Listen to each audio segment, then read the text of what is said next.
एहसान साहब, आप इसका भी जरा जवाब दे दीजिएगा और फिर अपने मामलात पीपल्स पार्टी के साथ आपके तय हो रहे हैं नहीं हो रहे, आप अपोजिशन में जा रहे, क्योंकि आप ही के पार्टी के सीनियर लोग शो में आके कहते हैं कि जी बात हो गई है, फिर बयान देते हैं नहीं हुई, फिर ख्वाजा आसिफ कहते हैं कि जी शायद कुछ मामलात तय हो गए।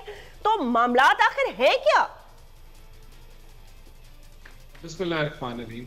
देखिए, सबसे पहले तो जो भी ये इलेक्शंस हुए, पीएमएलएन भी एक स्टेक होल्डर थी। हमने ये इलेक्शन कंडक्ट नहीं करा है, ये इलेक्शन जो है ईसीपी ने कंडक्ट करा है। और बहुत सारे ऐसी भी जगह हैं जहां हमारे कैंडिडेट्स को भी धांधली की जो है वो शिकायत हैं जो केपीके से रिलेटेड हैं।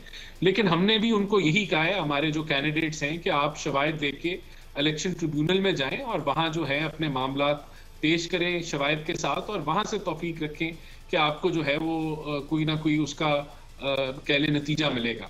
देखिए, जितने भी यहाँ इन्होंने इल्जामात लगाए, पीएमएलएन कभी भी किसी का भी मैंडेट चोरी करने के हक में नहीं है, और बिल्कुल अगर कहीं भी अगर ऐसा हुआ है तो गलत हुआ है। बहरहाल ये एक ऐसी जमात है पीटीआई जो खुद 2018 का मैंडेट चोरी करके इक्तदार में लाई गई थी, और इनको इसी तरह के प्रोपेगेंडा करने की आदत है जो कि बड़ा पुराना है, चाहे वो 35 पंक्चर हो, चाहे वो 4 हल्के खुलवाने के हो, जो झूठे बयानिए साबित हुए। तो अभी जितनी भी ये फॉर्म 45 की ये बातें कर रहे हैं, हमारे भी जो जीते हुए कैंडिडेट हैं उनका भी क्लेम है कि उनके पास फॉर्म 45 हैं, लेकिन इसका हल जो है ना इंटरनेशनल मीडिया बुला के पाकिस्तान की साख को गंदा करके मिलेगा, ना किसी टॉक शो के ऊपर जो लोग कुछ इनके किताबें लेके आ जाते हैं, कागज लेके आ जाते हैं, उससे हल होना है। अगर आप किसी और जमात के पास भी चले जाएं, जिस तरह आपने टीएलपी की बात की और दीगर जमातों की बात की कि वो भी हमारी तस्दीक कर रहे हैं, ना इसका हल उन्होंने निकालना है। इसका हल सिर्फ इलेक्शन ट्रिब्यूनल से निकलना है या फिर अदालतों से निकलेगा, वहां रुजू करें और अपने मामलात का जो है वो हल निकलेगा। वहां से अगर निकलेगा तो जो हमारे कैंडिडेट्स हैं वो भी अपने मौक़िफ़ को डिफेंड करेंगे। जो हल निकलेगा फिर वो काबिल कबूल होना चाहिए। राना साहब, वो ठीक बात है, लेकिन क्या जब तक हल नहीं निकलेगा तो तब तक हुकूमत ही नहीं बनेगी? बस हम हल का इंतजार करते रहेंगे। अब वो हल पता नहीं कितने अरसे में निकलेगा। तो बहुत सारी सीट्स का क्लेम कर रहे हैं ना, ये तो कह रहे हैं हमारे पास 180 सीटें हैं, तो अभी तक 96 97 का रिजल्ट आया खाली। चलो, ये तो इनकी मेहरबानी है, इन्होंने 180 सीट्स जो है वो क्लेम की, और जितने कैंडिडेट इन्होंने 200 कुछ कैंडिडेट नहीं खड़े किए, उतनी सीट्स इन्होंने नहीं जो है क्लेम की। इनकी मेहरबानी है। देखिए, जहां तक हुकूमत बनने की बात है वो बड़ी सिंपल है। देखें, हम पीएमएलएन एक सिंगल लार्जेस्ट पार्टी बन के सामने आई, और किसी भी जमात के पास वो नंबर गेम नहीं है कि वो हुकूमत बना सके सिंगुलरली। तो इसके अंदर जो कोलिशन का जो वो प्रेस कॉन्फ्रेंस हुई, उसमें पीएमएलएन, पीपल्स पार्टी और एमक्यूएम बेसिकली मिलके कोलिशन हुकूमत बनाने जा रही है। लेकिन उसके अंदर हमारा मौक़िफ़ बड़ा क्लियर है। हम अगर लीडिंग पार्टनर हैं तो इसका ये मतलब नहीं है कि बाकी लोगों की कोई जिम्मेदारी नहीं है इस कोलिशन के अंदर, और बाकी लोग जो हैं कि वो आइन उहदे लेके बैक सीट पे बैठे और मुल्क के जो मुश्किल जो आपने इक़दामात लेने हैं, वो सारे जो फैसले करने हैं वो कोई और जमात करे, और हमारे पास इतनी भी अथॉरिटी और खबर ना हो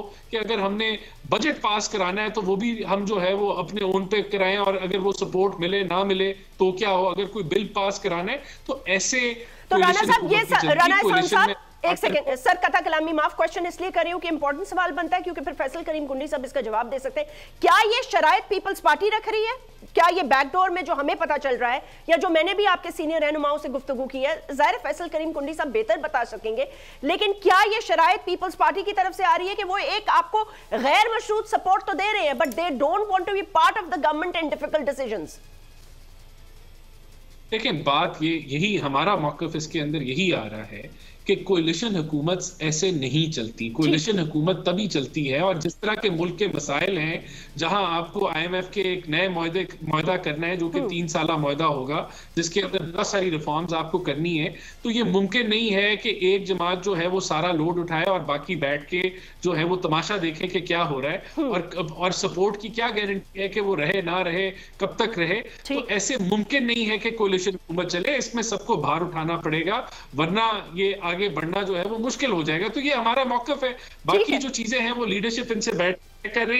देखिए, हर एक की कोशिश होती है कि जितना उसको मैंडेट मिला है उससे बढ़ चढ़ के उनको कोई ना कोई जो है वो हिस्सा मिल जाए। ऐसे मुमकिन नहीं है, हमें मिलजुल के देखें। और वैसे भी आखिरी बात मैं कर लूं कि आपको जिस तरह के इस मुल्क के हालात है, चाहे वो गवर्नमेंट के ट्रेजी बेंचेस हो, चाहे वो ऑपोजिशन हो, चाहे वो रियासती अदारे हो, सब मिलके चलेंगे तो मुल्क के अंदर कोई बेहतरी आने के इम्कानात हैं। अगर ऐसा ना हुआ कि कुछ लोग कहेंगे, वरना मुश्किल है। सही कह रहे हैं आप बिल्कुल, वरना जो हालात है वो मुश्किल है।